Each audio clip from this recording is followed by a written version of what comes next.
When is the right time to buy your kid a smartphone? Never. Yeah, and once you do, what are the ground rules you should set so they don't become one of those screen zombies? Oh, well, our Fab Mom, she's called the Fab Mom. Jill Simonian is here to talk all about this. Hi, Jill. Hi, Nice to see you. Good to see you. So let's talk a little bit about that, because we've talked about screen time, but there are certain things that you can do as a parent to proactively protect your children from things that you may not want them to see. What would you suggest? Okay, so when you said never, I was like, yes, I wanted to stand up and applaud, because as strange as it seems, I fall into that category of stay away from smartphones for kids for as long as you can, because the reason why they want the smartphone is so they can get on all the apps and social media, and that's where the danger starts, particularly for young girls when it comes to comparing yourself and you know, using the smartphone. It leads to a lot of anxiety, behavior issues, et cetera, that all these pediatricians tell us about. So I say 13 at the earliest. Some people think I'm crazy. Wow. I say 13. Okay, so here's It's possible. You can do it. Okay, that's what I how, because like I am not a parent, but I will tell you that I know that they are chomping at the bit, these kids, to get a social media account, to get a phone. So how, as the mom or dad, do you say not today? You say not today. Even though all their friends have them. You say not today. And this is where I am so old school, and I talk about this on my website, thefabmom.com, so many times. That's a good plug. Half the time. It is. We're in good company. Thefabmom.com. But I talk about it all the time. Yeah. We as parents, no matter how old our kids are, I think we can probably do a little bit better of a job with making decisions and sticking to them, even though they might not be popular, because it's for the good of our kids. That's just how I feel, and it's not easy, because my kids are like, hey, we want to use the iPad, blah, blah, blah, blah, blah, blah, which is fine, but in small doses. And neither one of my kids, almost 9 and 7.5, they do not have their own tablet. They got to ask daddy to borrow it. Are you afraid of them being ridiculed by their friends for not having what everyone else has? At this point, no, but I am a little fearful that that might be coming very, quickly. They might get bullied for it. I mean, I hope they don't get bullied. I mean, oh my gosh, that's a whole other topic. That's a whole different topic. Because you don't have. No, but you're right. I do worry a little bit about it. At this point, I think we're okay, because I haven't heard any reports. Like, I mean, I'll ask them, hey, how many of your kids have smartphones? How many do they take tablets to school? Blah, blah, blah, blah.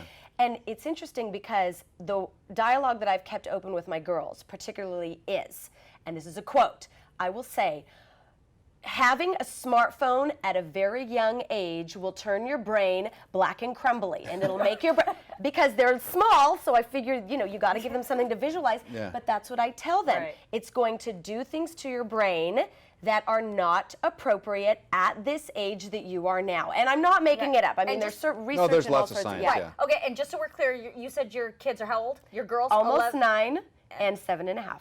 Okay, almost. So the 9-year-old's starting to push it. Not really. Really? And I'm afraid I brainwashed her so much that she's totally fine. And they don't have their own. So your rule is not never on it, just in doses, and they don't have their own. No more than an hour. A day, a week, what? No more than an hour a day, but here's the mean part of me. So now that we've started school, I don't allow tablet devices on the weekdays. They can have fun on it on Friday, Saturday, and Sunday. And I don't let them do it at nighttime, because we know that the blue light will disrupt the sleep with the melatonin in the brain and all that, So the 9-year-old's getting homework. Is she getting any homework on a computer? She's not, and I'm thankful for that, because I have had a lot of parents, whenever I'll write something or, go on social media and talk about it, parents will say, what do you do about homework? And thankfully, we have not run into that yet. She's in 3rd grade. They have certain times at school where they go to Chromebook lab and they do things on their computer, and it's instructed and supervised and everything. But we have not had the homework situation on the tablets, and that's another problem. I mean, that's something that I haven't had to deal with. It's coming. What do you do when that does happen? Because I'm sure parents are watching and they're like, well, what am I supposed to do? My kids. So then you say, no tablets, and I'm just, flying by the seat of my pants here, no recreational use during the week. Right. If you got homework, hey, girl, you do your homework, you get it done, and, do what you're supposed to do. but no recreational use. All right, so you've got a book there. Grab it real quick. Let's talk about it. You've The written a magic book. trick. Where is it? So it's a Where Fab is it? Help me Mom. out, Lisa. The Fab Mom book. It's a guide, and so a lot of the stuff is in her book. And where can we find this book? So it's at Here, I'll hold Amazon. You could do the little display. Yeah, there you go. Amazon, Barnes & Noble. It's called The Fab Mom's Guide, How to Get Over the Bump and Bounce Back Fast After Baby. And it's for first-time pregnancy. And it's something that I wrote out of pure fear the first time I found out that I was going to become a mom.